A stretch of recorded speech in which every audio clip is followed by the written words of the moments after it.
Sa video na ito, malalaman niyo ang kwento ni Edna, isang graphic designer na tila normal ang buhay sa labas, pero may kakaibang ritual sa loob ng bahay. 7 hakbang, 7 pagpatay-sindi ng ilaw, at 7 beses na pag-check ng mga kandado. Lahat ito para maiwasan ang pakiramdam ng kapahamakan. Dumating sina Padre Dante at Sonia, mga eksperto sa espiritual na bagay, upang tulungan si Edna. Ngunit anong lihim ang matutuklasan nila tungkol sa antigong salamin na nasa bahay ni Edna? Huwag palampasin ang nakakakilabot na kwento ng ang salamin ng kapahamakan. Magandang gabi po sa inyong lahat na mahilig sa mga kwentong katatakutan. Ako nga pala si Edna. Nakatira ako sa Quezon City at nagtatrabaho bilang isang graphic designer sa isang kilalang advertising agency sa Makati. Sa labas ng bahay, normal lang ang aking pamumuhay. Nagtatrabaho, nakikipagkaibigan, at namamasyal. Pero sa loob ng bahay, iba ang kwento. May kakaibang ritual akong ginagawa na hindi maintindihan ng iba, kahit ng asawa ko si Carlos. Sa kabila ng lahat, mahal na mahal ko ang pamilya ko at gagawin ko ang lahat para maprotektahan sila. 7 hakbang sa hagdan, 7 pagpatay-sindi ng ilaw, at 7 beses na pag-check ng mga kandado. Ginagawa ko ito upang maiwasan ang kapahamakan na nagbabanta sa akin. Carlos, naiintindihan mo ba kung bakit kailangan kong gawin ito? Tanong ko sa asawa ko isang gabi habang pinapatay-sindi ang ilaw ng 7 beses. Edna, alam kong mahirap para sa'yo, pero hindi ko talaga maintindihan, sagot ni Carlos habang nakatingin sa akin na may halong pag-aalala at pagkalito. Sa labas ng bahay, normal ang lahat. Ngunit sa sandaling pumasok ako sa aming tahanan, nagsisimula na naman ang aking kakaibang gawain at nararamdaman ko ang presensya ng isang hindi maipaliwanag na puwersa. Isang araw dumating si Carlos kasama sina Padre Dante at Sonia. Si Padre Dante ay isang pari na may kaalaman sa espiritual na larangan at si Sonia ay may kakayahang makaramdam ng mga hindi pangkaraniwang elemento. Edna, gusto ko sanang ipakilala sa iyo sina Padre Dante at Sonia. Naniniwala akong matutulungan kanila, sabi ni Carlos habang pinapapasok sila sa bahay. Habang nag-uusap kami sa sala, naramdaman ko ang kakaibang enerhiya na dala nila. Ano po ang maitutulong ninyo sa akin? Tanong ko kay Padre Dante, umaasang may solusyon sila sa aking kondisyon. Edna, narito kami upang tulungan ka.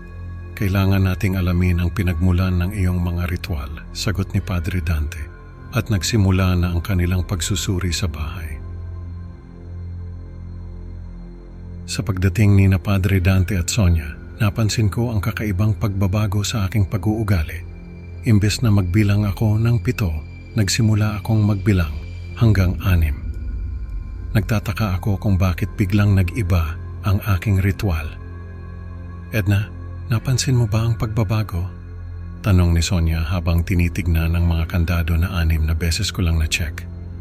May kakaibang pakiramdam na hindi ko maipaliwanag, sagot ko habang iniisip kung bakit nagbago ang aking ritual. Ipinahayag ni na Padre Dante at Sonia na ako ay isang empath, isang taong nakakaramdam ng mga nilalang mula sa ibang mundo.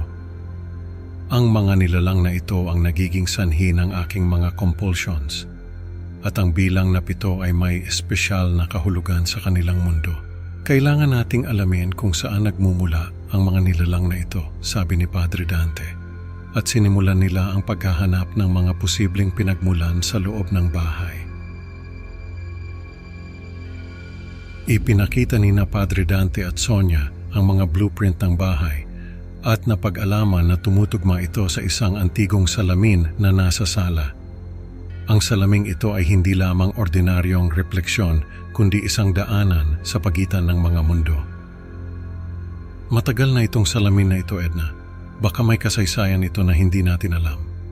sabi ni Sonia habang tinitignan ang mga detalye sa blueprint. Edna, ang salamin na ito ang dahilan ng iyong mga kakaibang gawain, sabi ni Padre Dante habang tinuturo ang antigong salamin. Ano pong ibig ninyong sabihin? Tanong ko hindi makapaniwala sa kanilang sinasabi. Ang salamin ay naaakit ang mga nilalang mula sa ibang dimensyon. Sila ang nagdudulot ng iyong pakiramdam ng kapahamakan at ang iyong pangangailangan na ulitin ang iyong mga aksyon, paliwanag ni Sonia. Kung ganon, ano ang dapat nating gawin? Tanong ko, nag-aalala sa mga susunod na hakbang. Kailangan nating isara ang daanan na ito, sagot ni Padre Dante, at nagsimula na silang magplano kung paano ito gagawin. Habang pinag-uusapan namin ang mga susunod na hakbang, naramdaman ko ang bigat ng desisyon na kailangang gawin upang maprotektahan ang aming tahanan. Matapos ang maraming pag-uusap at pag-aaral, sumang-ayon si Carlos sa desisyon na sirain ang bahay upang isara ang daanan sa ibang mundo. Edna, kailangan nating gawin ito. Para sa iyong kaligtasan, sabi ni Carlos habang hawak ang aking kamay.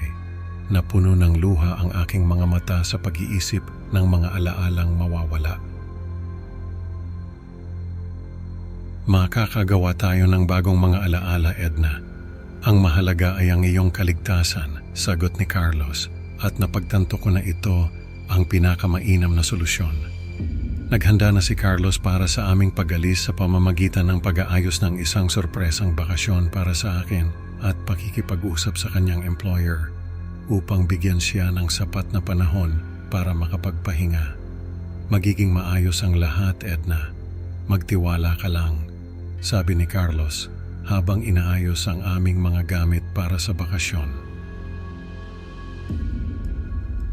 Binalak ni na Padre Dante at Sonia na gamitin si Renato, isang supernatural na nilalang, upang sirain ang bahay at palabasin ito bilang isang aksidente. Kailangan nating maging maingat, Edna. Hindi pwedeng malaman ng iba ang tunay na dahilan, sabi ni Padre Dante habang inihahanda ang mga kagamitan. Naramdaman ko ang tensyon sa hangin, ngunit alam kong kailangan naming gawin ito. Edna, kailangan nating umalis na ngayon. Huwag kang mag-alala, kami na ang bahala dito, sabi ni Sonia habang inihahanda ang kanilang mga kagamitan. Kahit may pag-aalinlangan, pumayag ako sa plano at umalis ng bahay kasama si Carlos. Sana matapos na ang lahat ng ito, bulong ko sa sarili ko habang papalayo kami. Habang papalayo kami, umaasa ako na malulutas ni na Padre Dante at Sonia ang sitwasyon at mawawala na ang aking mga kakaibang gawain. Sa huli, iniwan namin ang bahay na puno ng alaala, umaasang ang aming bagong simula ay magiging mapayapa at malaya sa mga nilalang mula sa ibang mundo. Ito na ang bagong simula natin, Edna, sabi ni Carlos habang yakap-yakap ako, at sa wakas, naramdaman ko ang kapayapaan. Ang moral ng kwento, minsan, ang mga bagay na hindi natin nakikita ay may malalim na epekto sa ating buhay. Salamat sa pakikinig, mga ka-Creepy Pinoy. Huwag kalimutang mag-like at subscribe para sa mas marami pang nakakakilabot na kwento. Kita-kits sa susunod na upload. Tandaan, baka may nakatingin sa iyo mula sa salamin.